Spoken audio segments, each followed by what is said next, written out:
నమస్తే, welcome to one TV special focus. AP రాజకీయాల్లో కీలక పరిణామాలు చోటు చేసుకుంటున్నాయి. కూటమి ప్రభుత్వం ఏర్పడిన తర్వాత రాష్ట్ర రాజకీయ ముఖచిత్రం మారుతోంది. కూటమిగా కొనసాగుతూనే సొంతంగా బలం పెంచుకునేందుకు పార్టీలు ప్రయత్నిస్తున్నాయి. తాజాగా కూటమి 5 ఎమ్మెల్సీ స్థానాలకు 3 పార్టీల నుంచి అభ్యర్థులను ఖరారు చేశారు. 5గురు ఏకగ్రీవంగా ఎన్నికయ్యారు. ప్రస్తుతం పదవీ విరమణ చేస్తున్న ఆయన తన రాజకీయ భవిష్యత్తుపైన స్పష్టత ఇచ్చారు. నెక్స్ట్ ఏంటి అని అంతా తనను అడుగుతుంటే వీలైతే రాజ్యసభ లేదంటే విశ్రాంతి అని సమాధానమిస్తున్నట్లు తెలుగుదేశం సీనియర్ నేత ఒకరు చెప్పారు. ఇంతకీ ఎవరైనా తెలుసుకోవాలంటే ఈ స్టోరీ చూడాల్సిందే.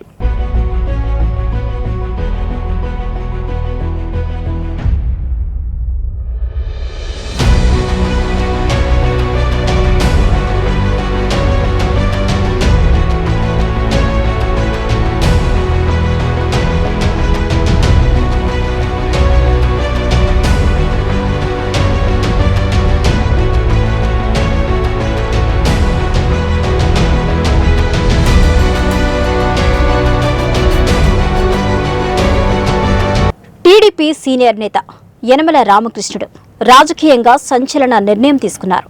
ప్రస్తుతం శాసనమండలి సభ్యులుగా ఉన్న యనమల మరికొద్ది రోజుల్లో పదవి విరమణ చేయనున్నారు.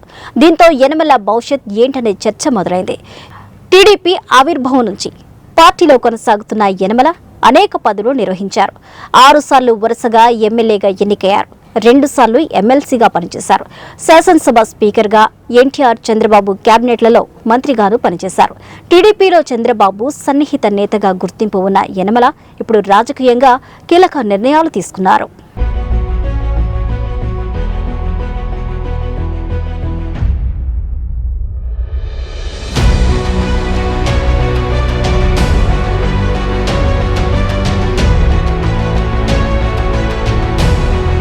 రాజకీయాల్లో 43 ఏళ్లు సేవలు అందించామన్నారు. ఎమ్మెల్సీ ప్రకటన రోజు సీఎం చంద్రబాబు ఫోన్ చేసి పలానా వాళ్లకి ఎమ్మెల్సీలు ఇస్తున్నట్లు చెప్తే వెంటనే స్వాగతించామని అన్నారు. ఈ విషయాన్ని శాసనమండలి లాబీలో యనమల రామకృష్ణుడు వెల్లడించారు. మండలిలో 2 సార్లు అవకాశం కల్పించినందుకు కృతజ్ఞతలు చెప్పడంతో పాటు మరో అవకాశంపై ఆసక్తి లేదని అధినేతకు స్పష్టం చేశానన్నారు. శాసనమండలి అవకాశం కంటే ముందే రాజ్యసభకు వెళ్లాలి అనుకున్నా సాధ్యపడలేదని యనమల రామకృష్ణుడు వ్యాఖ్యానించారు. 1982లో తెలుగుదేశం పార్టీ ఆవిర్భావం నుంచి టీడీపీని అంటిపెట్టుకుని ఉన్నానని గుర్తు చేశారు.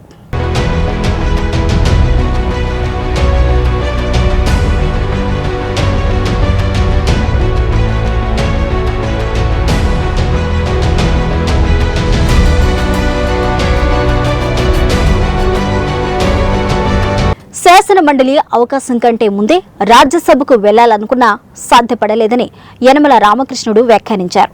1982లో తెలుగుదేశం ఆవిర్భావం నుంచి టీడీపీని అంటిపెట్టుకుని ఉన్నానని గుర్తు చేశారు. 1982 నాటితో పోలిస్తే ప్రపంచవ్యాప్తంగా రాజకీయాలు ప్రమాదకరంగా మారాయి అన్నారు. కార్పొరేట్ల ప్రవేశంతో డబ్బున్న వారికి రాజకీయాలు అన్నట్లుగా మార్పు వచ్చిందని విమర్శించారు. రాజకీయాల్లోకి ఒక్కసారి వస్తే ఇక వెనక్కి వెళ్లే మార్గం లేదని యనమల రామకృష్ణుడు వ్యాఖ్యానించారు. అయితే అవకాశం వస్తే రాజ్యసభకు వెళ్తానని, లేకుంటే రాజకీయ జీవితానికి ముగింపు పలికి విశ్రాంతి తీసుకుంటానని యనమల స్పష్టం చేశారు. మరి చంద్రబాబు ఇప్పుడు యనమలకు రాజ్యసభకు అవకాశం ఇస్తారా లేదా అనేది పార్టీలో ఆసక్తికరంగా మారింది.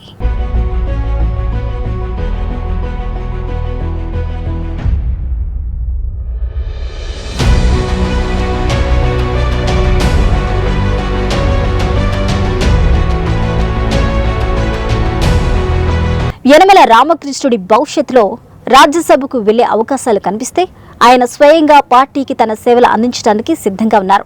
పార్టీలో వచ్చే అవకాశాలను స్వీకరించేందుకు ఆయన ఆశాభావాన్ని వ్యక్తం చేశారు. అయితే ఈ అవకాశాలు పార్టీ అధిష్టానం, ముఖ్యంగా చంద్రబాబు నాయుడు నిర్ణయాలపై ఆధారపడి ఉంటాయి.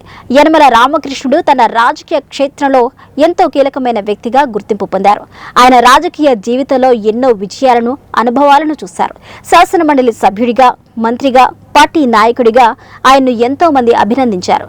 ఆయనే కాక ఆయన చుట్టూ ఉన్న పార్టీ నేతలు, కార్యకర్తలు కూడా ఆయన విజయాలకు కారణంగా చెప్పుకుంటారు.